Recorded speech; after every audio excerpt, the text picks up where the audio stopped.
everybody hear me now? Yes. Okay. Yes. We've been working on this for a while to try to get the sound working so people can hear us. That's a good thing. Our scripture this morning from the New Testament, from the Gospel of Luke, talks about a widow who is pestering the judge. We're told that she keeps coming and coming and coming and coming and saying, "Please give me justice." So we're going to explore a bit about persistence in prayer. Most of us are familiar with Ted Turner. Ted Turner, the cable TV guy, millionaire. At an American Humanist banquet a few years ago, Ted received an award. It was for his work environment and world peace. During that, he was very critical of... Sorry, this keeps fading in and out. Yes? Trying.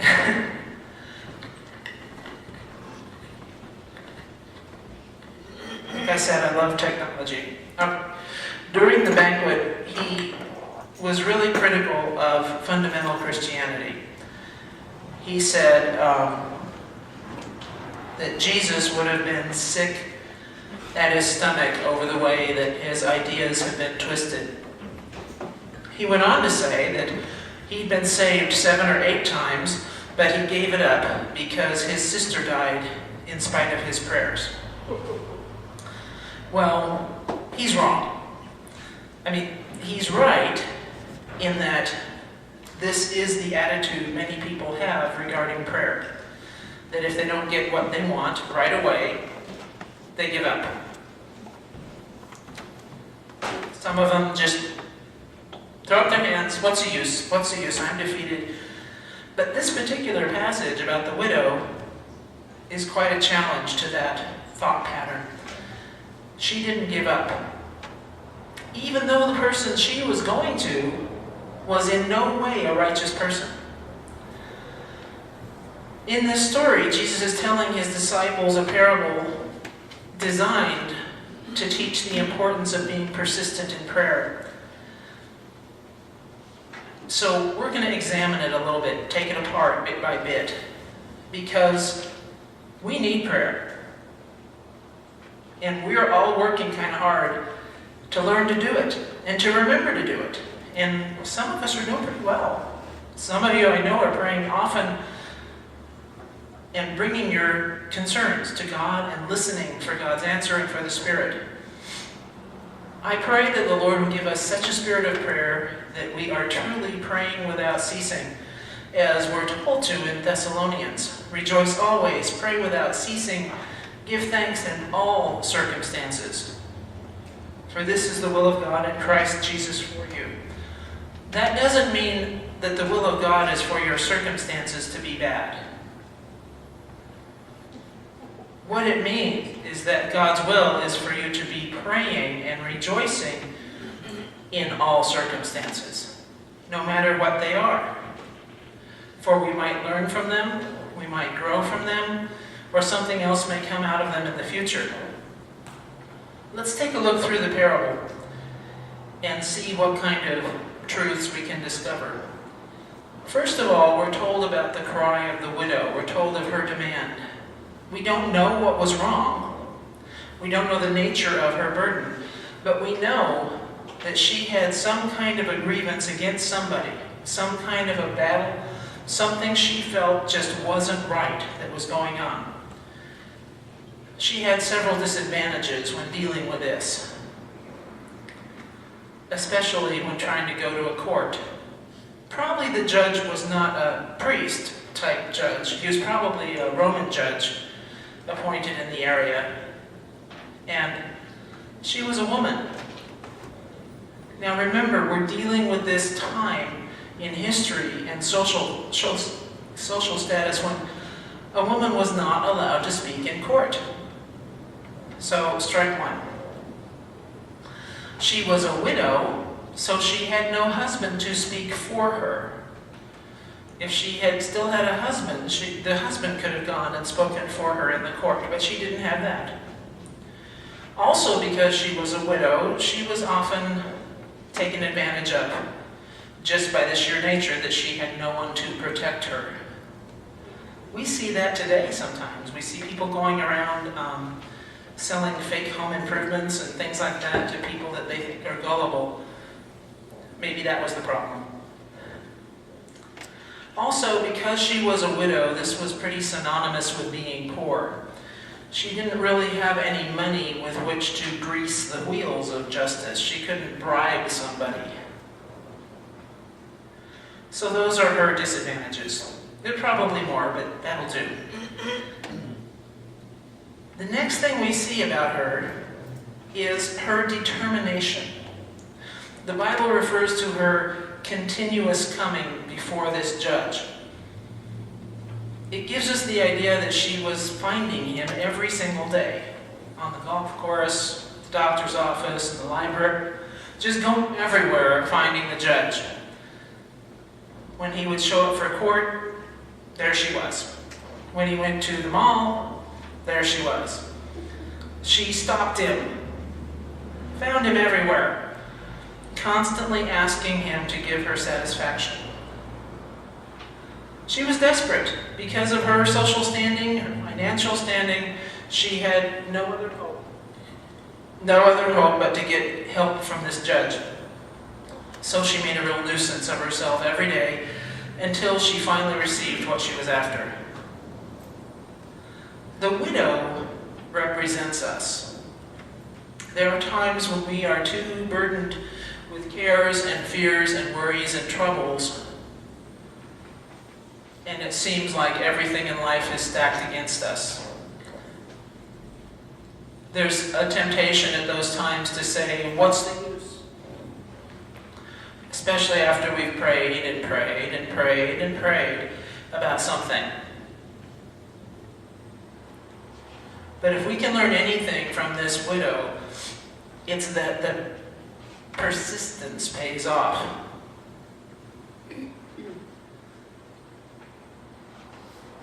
So we want to keep praying. No matter what the obstacles, no matter what the odds, we want to keep praying. Let's talk about the judge for a minute. The judge was corrupt. He didn't care anything about God or man. All he cared about was himself and his own life.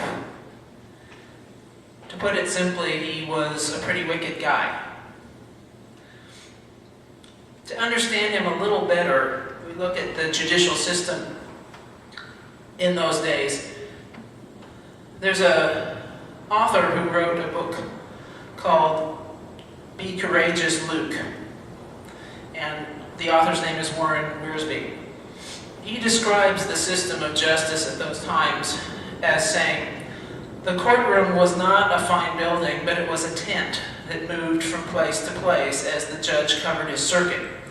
Remember the old circuit judges of the West? Right, same, set up in the bar or wherever. The judge, not the law, the judge set the agenda. And he sat there like a king, surrounded by all his assistants. Anybody could watch the proceeding from the outside, but only those who were approved and accepted could have their cases tried. And remember, that takes the judge's approval. So, in order to get your case tried, you either had to get in good with the judge, or bribe him, or bribe one of the assistants so that he could call the judge's attention to your case. And, that situation is still true in a lot of third world countries today. Might even be true here, I'm not sure. But we know that there are many places where the system of justice is so corrupt that there's no hope unless you can buy your way through. He was a calloused person. Even though he heard the widow's petition and knew she had a case, he wouldn't do it. He kept ignoring her pleas. He was condescending. He didn't care for the widow. And we can see that when he describes her. And saying, well, even though she's nothing,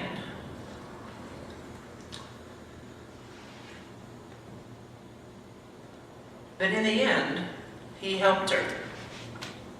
and why. So we look at the 5th verse of the story. There's a couple of words there. One of them is the word that we heard as bothering. The old translation, King James, uses the word troubleth. It comes from a couple of words that mean to reach forth to beat another or to cause another trouble. That's what the original language words mean. To reach forth and beat another and cause them trouble. So, not only was she showing up everywhere she went, she was, hey, take care of this. The other word translates in our New Revised Standard as wear me out. Older translations use the word weary. Obviously, we need a better quality one of these, even though it's helping. Okay, weary. This word, again, original language, what it means is to beat down, to blacken the eye. It's a word that's usually used in that language to describe effects of being beaten severely around the head. It also, as an alternative, means to hurt someone's reputation. You know, like giving them a black eye in the community. We've heard of that, right? So, I kind of doubt that this little widow was, beating up the judge physically and giving black eyes and things. I really doubt that. But what I expect, what I expect is that because she was constantly crying to him, she was damaging his reputation in the community. No judge wants their reputation damaged in the community, right? Even if they're corrupt and vile and want to be bribed for everything. They still want to be considered to be a wonderful, upright person, or at least important. I read a story in the paper yesterday, online paper. I used to live in Shreveport, Louisiana, and there was a woman by the name of, I think it was Sheila Sims, who recently became a judge and is now being investigated for all sorts of corruption, bribery and things. Even her installation party had all sorts of really expensive food catered from Louisiana and New Orleans and just all sorts of stuff. And it's just like she's barely there and already being accused of all sorts of corrupt things. One would never expect such a thing in Louisiana. But anyway. She doesn't want to be known as corrupt, though. She still wants to look good. So did this judge. So finally, he said, okay, all right, I'm going to give her what she wants just to get her off my back.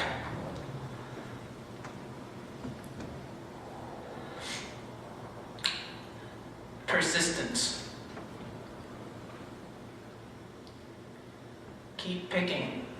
Keep trying. John Wesley, great Methodist preacher. Early church days for me were Methodist, so I know his name well, at least.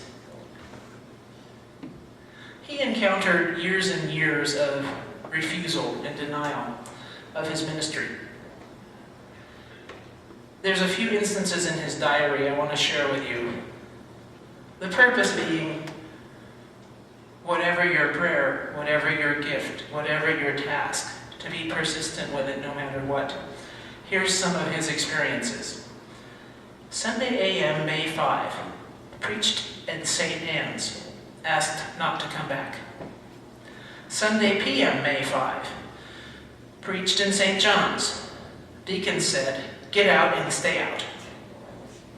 Sunday a.m., May 12, preached in St. Jude's. Can't go back there either. Sunday p.m., May 19, preached at St. somebody else's. Deacons called special meetings and said I couldn't return.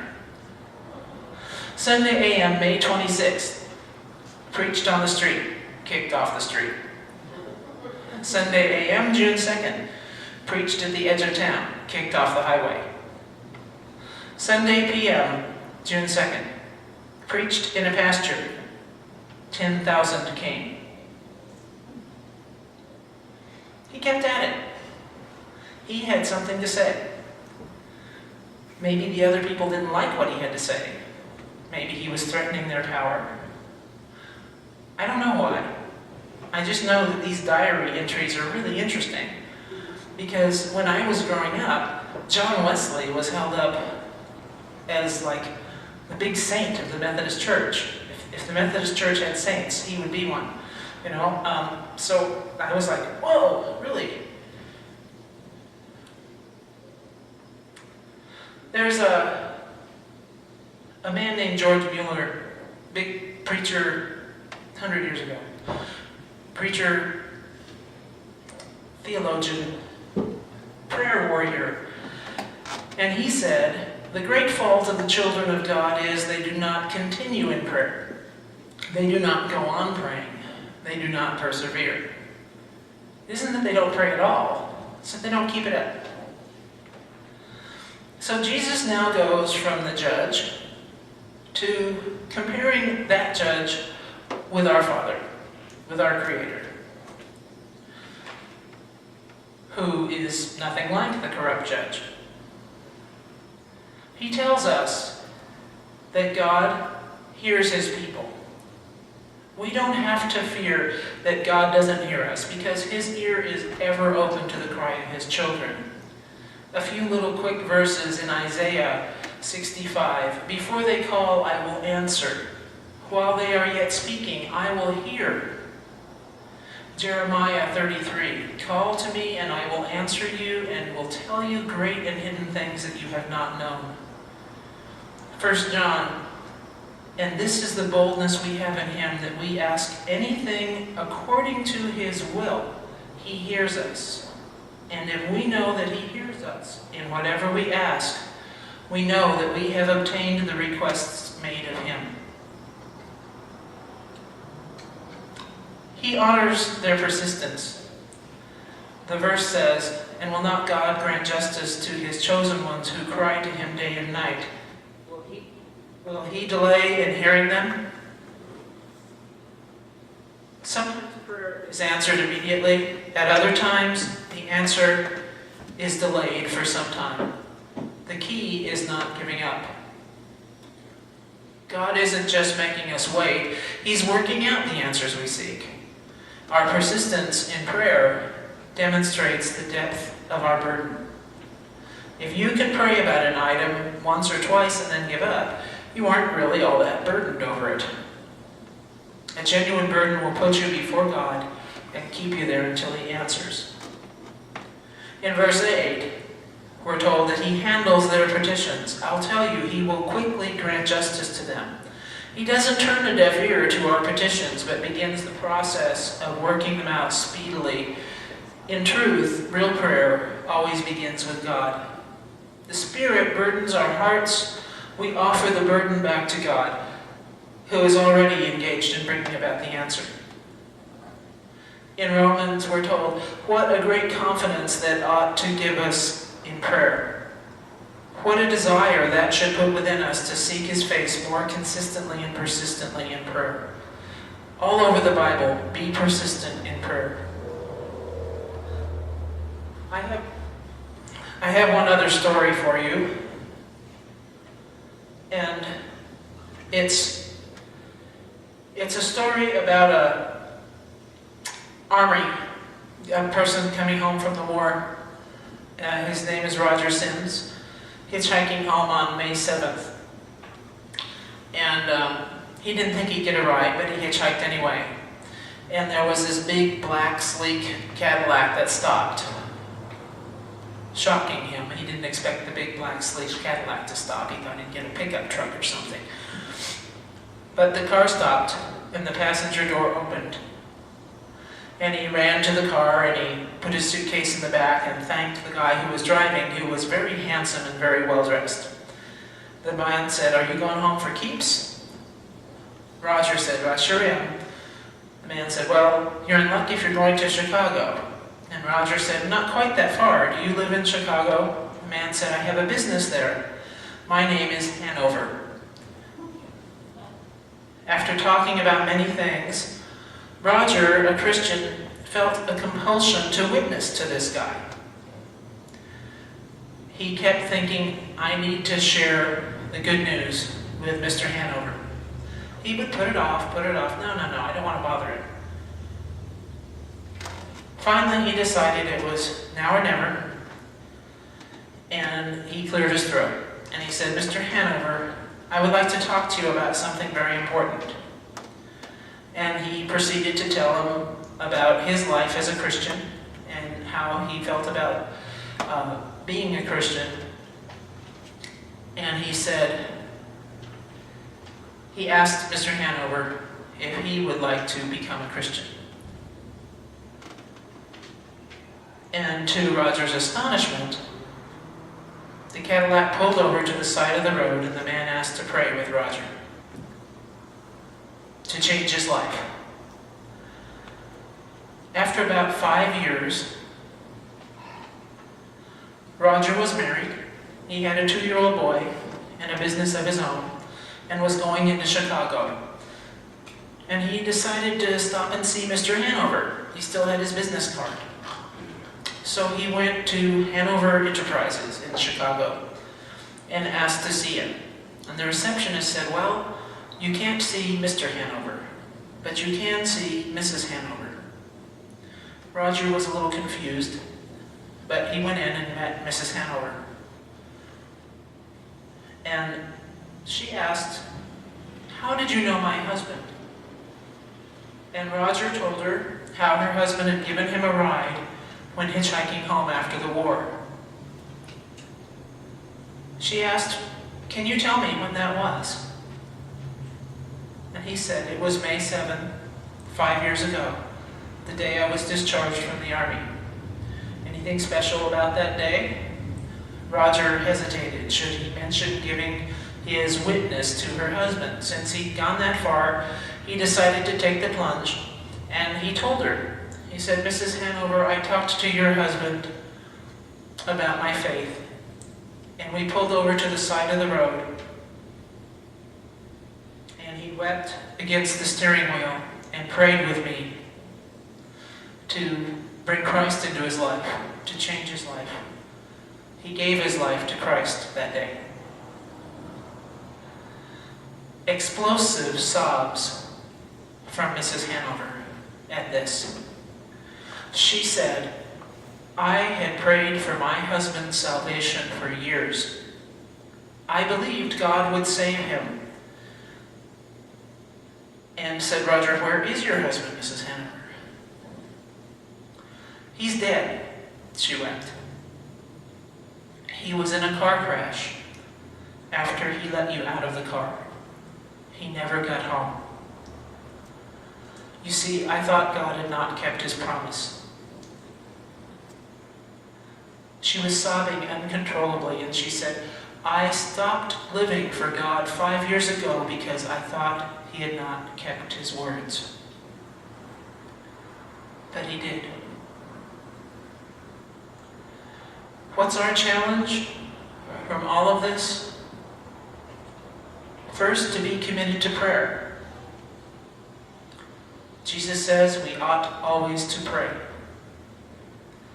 Now, does that mean you walk down the street, you go, pray, pray, pray all the time? No, it doesn't mean that. It doesn't mean you make a big display out of what you're doing. It means you always keep your spirit and your mind in communication with God. You pray about everything, and you are open to those answers. Second, be consistent in the prayer, not to faint. Don't lose heart. Don't grow weary. Sometimes our answer is yes, right away. Sometimes it's wait, we got to work some of this stuff out. And sometimes it's no, that's really not the best thing for you. But don't lose heart. God will move in his time. Third, be comforted by prayer. Be comforted.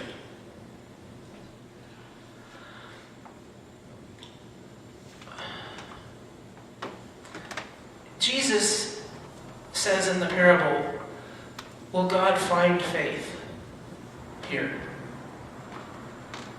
It's a good question. Will he find that his people have been faithful?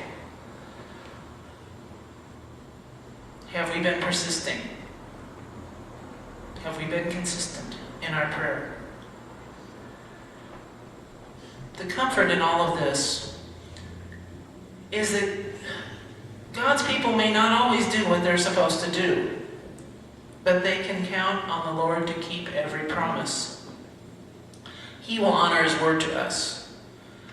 We might feel like giving up, and we might start to give up. But God doesn't give up. Even with Mrs. Hanover, she gave up. And then she found out that God did keep his word.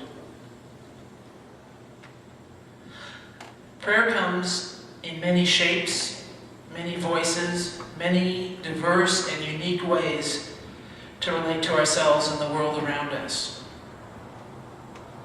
When you pray, be aware of your prayer. Wake up. Meditate seeking God's presence. Live the examples Jesus lived in your daily actions.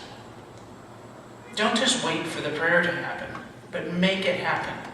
Make it happen through your own eyes, your touch, your brain, through all your actions,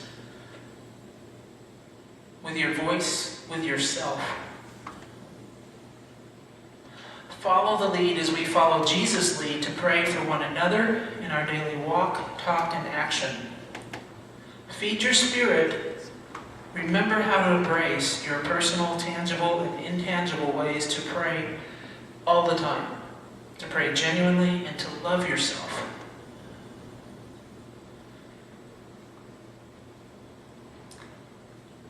On a cruise ship once, there was an agnostic listening to some guy giving sermons. The guy was F.B. Meyer, contemporary of Dwight Moody. And a lady asked him what he thought. He said, oh, he was just full of it. Nothing to it. And then he went to another one just to see what he'd say. He said, nah, it's still just a bunch of malarkey. Later on, the lady was sitting on a chair, asleep, and the agnostic thought he'd have a little fun. And he put 2 oranges in her hands, just to be funny. And then a little while later, she woke up, and she was eating one of the oranges, really happy. And he came by and he said, you seem to be enjoying those, right? She said, yes. You see, I was praying for oranges because I wasn't feeling well.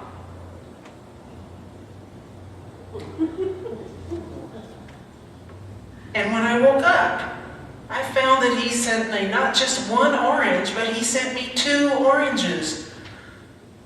My God is so good. This to the agnostic, right? Who ended up being the vehicle to answer the lady's prayer. God is amazing. So pray. Share your life with God. That's what it's about. Keep on praying. Amen.